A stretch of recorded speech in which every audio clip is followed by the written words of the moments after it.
She thought this meeting would finally give her answers. Instead, it became the last decision she would ever make. At just 21 years old, Ole Costello stood at a quiet rendezvous point near the University of Mississippi campus, her mind racing with questions that refused to settle. The night air was thick with uncertainty. In less than 2 hours, her life would be violently taken. But Ole had no way of knowing that yet. All she knew was that she needed clarity about her future, about her relationship, about a pregnancy test that refused to give her a clear answer. What Ole didn't know was that while she was hoping for reassurance, someone else was arriving with a plan already made. Before we go any further, this is Chilling True Crime, where we uncover real stories, real victims, and the chilling truths hiding behind seemingly normal lives. Ole had been anxious all day. The home pregnancy test she'd taken earlier was inconclusive, leaving her suspended in fear and hope. She wanted to talk, face to face, with the man she believed could change everything. Brandon Theesfeld, 22 years old, quiet, soft-spoken, a student from Fort Worth, Texas. To Ole, he represented possibility, maybe even a future together. To Brandon, she had become something else entirely. Unbeknownst to her, Brandon had already crossed a line in his mind, one that could never be uncrossed. Earlier that day, Brandon had driven hundreds of miles back to Texas, not to cool off, not to think things through, but to retrieve a .40 caliber pistol. He documented it too, posting a photo of the weapon online with a caption so disturbing it would later send chills through investigators. This wasn't impulsive, this wasn't emotional, this was deliberate. Ole believed Brandon was coming to talk. Brandon believed Ole was a problem that needed to disappear. While Ole waited, she held on to hope. She imagined a serious relationship finally taking shape. Maybe even motherhood one day. Friends later said Ole had always dreamed big: love, family, stability. She believed people meant what they said, that trust would be rewarded. But trust can be dangerous when placed in the wrong hands. That night would shatter not just Ole's future, but the lives of everyone who loved her. When police later knocked on a door hundreds of miles away in St. Louis, Missouri, they weren't delivering news of an accident. They weren't there to ask questions. They were there to tell Ole's parents the words no family is ever prepared to hear. There had been a homicide, and their daughter was the victim. Ole Costello wasn't just a name in a report. She was magnetic. Friends described her as radiant, full of life, someone who lit up every room she walked into. At Ole Miss, she had found the college experience she'd always wanted. The football games, the friendships, the energy of campus life. She loved beach-themed decor, laughter, and especially sunsets. So much so that she dedicated an Instagram account to them. Sunsets by Ole. Her smile was constant, her spirit unbreakable, or so it seemed. By July of 2019, Ole was thriving. A marketing major, a sorority sister, surrounded by friends who felt like family. The kind of life that feels limitless at 21. The kind of life that should have stretched decades into the future. But even as Ole laughed and texted friends, danger was already moving toward her. The man she had been texting that evening, the one she thought cared for her, was driving in her direction with a loaded gun and weeks of dark thoughts behind him. On paper, Brandon Theesfeld looked harmless. A clean record, a Christian upbringing, a soccer player. Nothing about him screamed violence. Yet beneath that surface, something else had been growing. In the days leading up to this night, Brandon had been searching the internet. How to get away with crimes, how to conceal them. He researched serial killers, he studied methods, and now Ole was walking toward him, completely unaware that she was being hunted by someone she trusted. She thought this meeting would change her life for the better. In reality, it was about to end it. 3 years before that night at Sardis Lake, Ole Costello arrived at the University of Mississippi with stars in her eyes and a heart full of plans. To her, Ole Miss wasn't just a school. It was the beginning of the life she had always imagined. A big campus, a proud football culture, Southern traditions she'd admired from afar while growing up in St. Louis. Ole wanted the full experience, and she embraced it completely. She fit in effortlessly, Friends remember Ali as someone who made belonging look easy. She loved pearls and sundresses, tailgates, and late-night laughter. Her dorm room was constantly being rearranged, decorated with beach-themed accents that made Mississippi feel like home. And wherever Ali went, her camera followed. Sunsets fascinated her, the way the sky shifted colors, the calm that followed a long day. Her Instagram page, Sunsets by Ali, became her quiet passion project, a place where she captured beauty when the world felt overwhelming. Ali was the kind of person who saw the good first, always. By her junior year, she had found her people. Morgan Hall, another marketing major, became more than a friend. She became family. Elizabeth Brock bonded with Ali almost instantly after discovering they were both from St. Louis. The two joked about how they could have gone so long without meeting. Together, they shared classes, late nights, dreams, and the belief that the future was wide open. But there was one thing Ali wanted more than anything else: love. During her freshman year, Ali met Brandon Theesfeld at a local bar near campus. He was from Fort Worth, Texas, a detail that immediately intrigued her. Ali loved everything about Texas: the culture, the confidence, the idea of a Southern boy with values and ambition. Brandon was quiet, reserved, different from the outgoing personalities she was used to. That mystery pulled her in. She developed feelings quickly. Ali began inviting Brandon to sorority date parties. She brought him as her +1 whenever she could. To her, this wasn't casual. This was the start of something meaningful. She talked about him with excitement, imagining what they could become together. But to the people closest to her, something felt off. When Ali's best friend from high school, Maddie Norris, came to visit Oxford, she was eager to finally meet the guy Ali talked about so often. But Brandon never showed up. Not once. Maddie watched Ali's excitement turn into disappointment, and a quiet concern settled in. Why wouldn't he want to meet the people who mattered most to her? Morgan Hall had a similar experience. Despite being one of Ali's closest friends, she never met Brandon. Neither did Elizabeth. In fact, when police later arrested Brandon for Ali's murder, her closest friends didn't even know his last name. He was a ghost, present in Ali's heart, present in her phone, but absent everywhere else. From Brandon's perspective, at least according to his attorney, the relationship was casual. No labels, no commitment, no future plans. To him, they were never boyfriend and girlfriend. But Ali didn't experience it that way. She saw potential. She saw something worth fighting for. That imbalance only grew over time. At one point, Brandon blocked Ali's number, frustrated by what he described as excessive texting, often late at night, when Ali had been out drinking. The rejection crushed her. She felt discarded, confused, desperate to understand what she'd done wrong. When they reconnected later, Ali believed it meant she still mattered to him. That hope kept her tethered. Experts would later describe their dynamic as dangerously lopsided. Ali invested emotionally, constantly reaching out, trying to talk, trying to fix what she believed was broken. Brandon gave just enough attention to keep her close.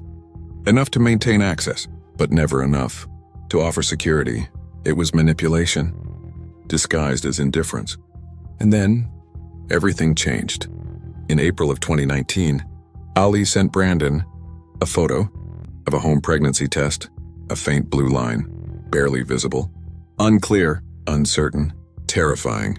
She didn't know what it meant yet, but she knew one thing. She couldn't face it alone. She needed him. Brandon's response was immediate and cold. If she was pregnant, he told her, they were not keeping it. It would ruin his life. Ali was torn. She didn't even know for sure what was happening inside her body, but she knew she wanted to talk in person, to understand where they stood, to feel supported, to feel loved.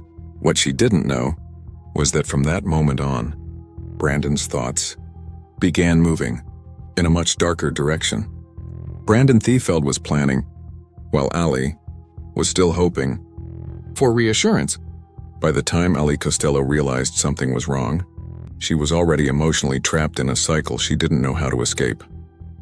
The messages told that story better than anything else ever could. Investigators would later spend countless hours reading through Ali's text conversations with Brandon Theesfeld, and what they found was devastating. Page after page of messages, long, emotional, desperate, sent by Ali. And on the other side, short replies, delayed responses, emotional distance, silence. Ali was reaching out, trying to hold on. Brandon was keeping her just close enough. After sending Brandon the photo of the faint pregnancy test, Ali's anxiety intensified. She didn't claim certainty. She wasn't demanding anything. She was scared and looking for clarity. "I guess I can wait and see if my period comes," she told him, trying to stay calm. Brandon's response was firm and transactional. If she was pregnant, they would take care of it medically. No discussion, no emotion. Ali pushed back, not aggressively but honestly. She told him she didn't know what she would do yet. That even if he didn't want to be involved, she believed she'd be okay someday. That she was really pretty and sweet, and believed she'd meet a real man one day. It wasn't manipulation. It was heartbreak trying to sound brave. Brandon's reply erased any illusion of care. "No kid at all," he wrote. "It will ruin my life." For weeks, Ali tried to get him to meet her in person. She wanted eye contact, reassurance, some acknowledgement that what she was facing mattered. Brandon promised conversations that never happened. "I'll come over tonight." He didn't. "We'll talk tomorrow." He disappeared. Behind the scenes, something else was happening. Shortly after receiving Ali's pregnancy test photo, Brandon searched online. Mother wants kid, father does not. That wasn't curiosity. That was someone trying to understand a problem he didn't want to face, and possibly how to make it go away. Ali confided in her friends Morgan and Elizabeth. She didn't hide what she was going through. They knew she was scared. They knew she was struggling. And they knew without hesitation that if Ali was pregnant, she would have loved that child fiercely. She would have given it the world, Morgan later said. But Ali's messages became more alarming as time passed. Late-night texts revealed how deeply the situation was affecting her. She talked about drinking heavily, sometimes excessively, entire bottles, multiple drinks in one night. Whether she was exaggerating to get Brandon's attention or genuinely spiraling, experts later said the messages were a red flag. A young woman in emotional distress, reaching for anything that might make someone care. She was asking again and again to talk. Brandon responded hours later. Always busy, always distant, always firm about one thing, the medical option.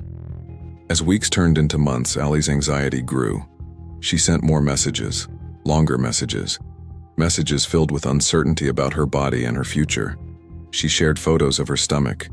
She told him it was getting harder to pretend nothing was happening. She was still hoping he would show up, not just physically but emotionally. Meanwhile, Brandon was preparing for something far more sinister.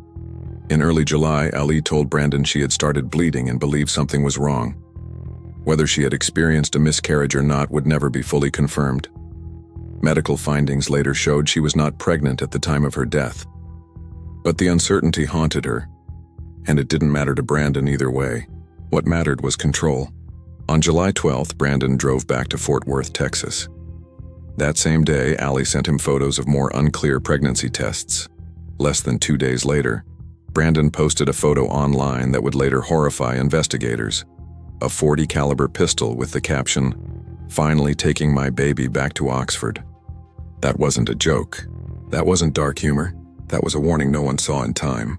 During his drive back to Mississippi, Brandon left behind a digital trail that exposed his mindset completely. He searched how to get away with crimes, how to conceal evidence, how to restrain people. He researched serial killers. He even looked up how to operate a gun properly.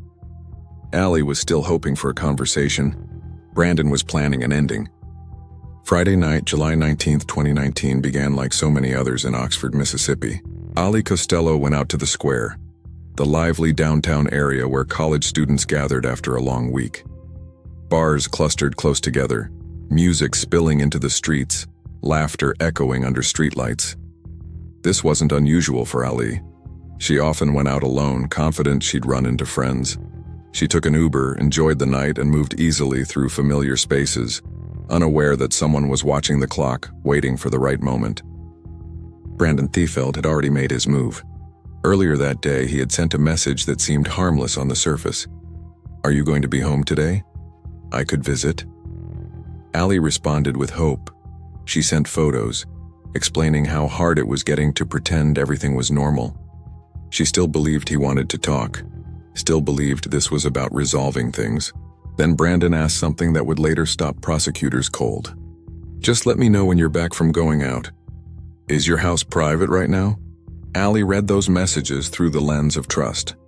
She thought he was asking because he wanted privacy to talk about the pregnancy, the relationship, their future. Investigators would later say Brandon was asking something very different, whether there would be witnesses. Just before midnight, a security camera captured Ali leaving a bar. She was alone but not afraid. Nothing about her body language suggested danger. She texted Brandon. Around 1:30 in the morning, he arrived to pick her up. She got into his truck willingly. That decision, made with hope, not fear, would be her last. Instead of driving back toward campus, Brandon turned away from the lights of Oxford and headed toward Sardis Lake, roughly 30 minutes south. The road grew darker with every mile. Cell service weakened. Houses disappeared. Eventually, even the pavement gave way to dirt roads leading into complete isolation. Sardis Lake wasn't chosen at random. The area was vast, remote, and silent at night, scattered with hunting camps and abandoned recreational spots. Law enforcement patrolled when they could, but in the early morning hours, the darkness was total. No nearby homes, no traffic, no one to hear anything. At an abandoned fish camp near the lake, Brandon stopped. Investigators would later reconstruct what happened next using physical evidence, shell casings, and the layout of the scene. What they found was methodical and chilling. The placement of evidence showed that Ali had tried to move away, that the shots were not random, that someone had circled her position. When deputies arrived later that morning on routine patrol, they discovered Ali lying on the ground. Nearby, they found her purse discarded in a ditch. Inside were her ID cards, silent confirmation of who she was. Lieutenant Michael East of the Panola County Sheriff's Department made the call every officer dreads. Ali's best friend Morgan Hall saw a missed call from an unfamiliar number. Soon after, police knocked on the door of Cindy and Keith Costello's home in St. Louis. They told them there had been a homicide. Ali was the victim. Investigators rushed to Ali's apartment in Oxford. Her phone was missing, but her Apple Watch was still there. Some messages had synced, offering a heartbreaking window into her final weeks.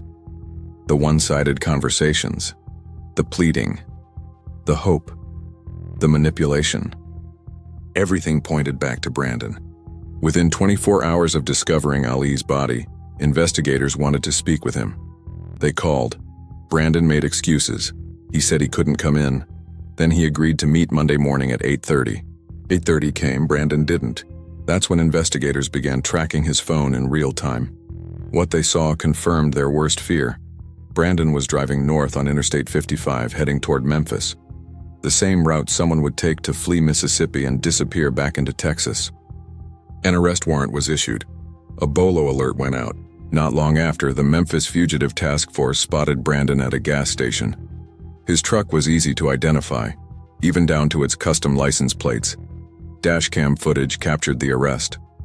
Officers immediately noticed biological evidence on his clothing. Inside the truck, they found a .40 caliber firearm consistent with what was used at the crime scene. Brandon didn't speak. He asked for an attorney. He waived extradition. And just like that, the quiet student with no criminal history was brought back to Mississippi, charged with murder. But the story didn't end there. Because what investigators would soon uncover inside Brandon's apartment, and the letter he left behind, would reveal that he never expected to get away with it at all. By the time Brandon Theesfeld was sitting in custody, the image of who he really was had begun to collapse. To friends and classmates, Brandon had seemed ordinary, quiet, polite, forgettable. After Allie's murder, investigators learned that in the days immediately following her death, Brandon moved through Oxford as if nothing had happened. He stayed with friends. He went bowling. He laughed. He blended in. No visible panic, no breakdown, just normal life, while Ali's family was preparing to bury their daughter. But there was one thing Brandon brought with him that weekend. His gun.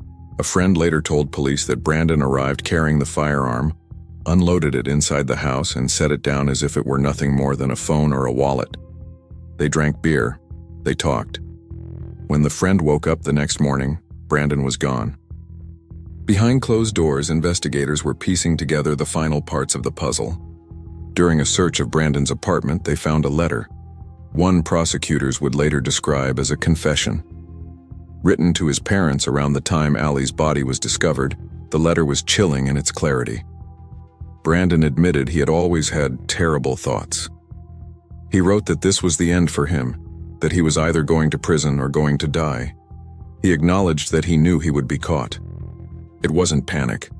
It wasn't confusion. It was awareness. Brandon's attorney would later argue the letter was more of a farewell note than a confession. He claimed Brandon had been intoxicated, impaired, and emotionally overwhelmed. According to the defense, what happened at Sardis Lake wasn't planned. It was a sudden act of rage fueled by alcohol and substances, but prosecutors weren't buying it. They pointed to the evidence Brandon himself had left behind. The Google searches, the gun retrieved from Texas, the social media post, the questions about privacy and witnesses, the deliberate drive to a remote location. They argued this wasn't a snap decision. It was cold, calculated, and premeditated. And in Mississippi, that mattered, because capital murder requires another felony, and prosecutors said that felony was kidnapping. Ali didn't get into Brandon's truck knowing she was going to die. She believed she was going to talk, to work things out, to be heard. Prosecutors argued that Brandon used deception to lure her into isolation, and that deception was the key to everything that followed. A grand jury agreed. In August of 2019, Brandon Theesfeld was indicted on capital murder charges, facing the possibility of the death penalty. The case shook Oxford to its core. A college town built on community was forced to confront the unthinkable. One of their own students had carefully planned and carried out a brutal murder. As the case moved forward, the question everyone asked was simple but impossible to answer. Why? Hundreds of text messages revealed two completely different realities. Brandon's attorney maintained the relationship had been casual, insignificant, never serious. But Ali's messages told a different story, one of hope, confusion, and emotional dependence. Friends described Brandon's behavior as manipulation. Ali's mother noticed something she couldn't explain at the time. Ali rarely talked about Brandon at all, not because he didn't matter, but because something about the relationship felt wrong even to her. The pregnancy question lingered. Ali was not pregnant at the time of her autopsy. Whether she had been earlier would never be definitively proven, but prosecutors made one thing clear: it didn't matter. Pregnancy wasn't the motive, control was. Brandon had decided Ali was a problem, and he chose the most permanent solution possible. In August of 2021, with a capital murder trial looming, prosecutors made an offer. Brandon accepted. Dressed in an orange jumpsuit, he stood in court and pleaded guilty to first-degree murder. Ali's family and friends filled the courtroom wearing pink, her favorite color. For the first time, Brandon showed emotion. He cried. His statement was read aloud. There was no excuse for his actions. He asked God for forgiveness. He asked Ali's family for forgiveness, but forgiveness doesn't bring someone back. The judge sentenced Brandon Theesfeld to life in prison without the possibility of parole. He will never walk free again. Ali Costello will never see another sunset. Her parents hold on to memories from the days before her death. Home-cooked meals, shopping trips, laughter in her apartment. Just hours before Ali died, she spoke to her mother on the phone. "I'm going out with some friends tonight," she said. Those were the last words they ever shared. Today, Ali's friends say they see her everywhere.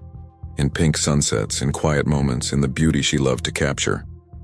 Her life became a warning, not because she did anything wrong, but because she trusted someone who hid cruelty behind normalcy. This is why we tell these stories. Here on Chilling True Crime, we remember the victims, not the monsters. If this story moved you, consider subscribing and sharing it, so Ali's story continues to be heard and her light is never forgotten. Ali Costello was a daughter, a friend, a dreamer. Her life mattered. Her dreams mattered. And her sunsets still matter. Thank you for watching.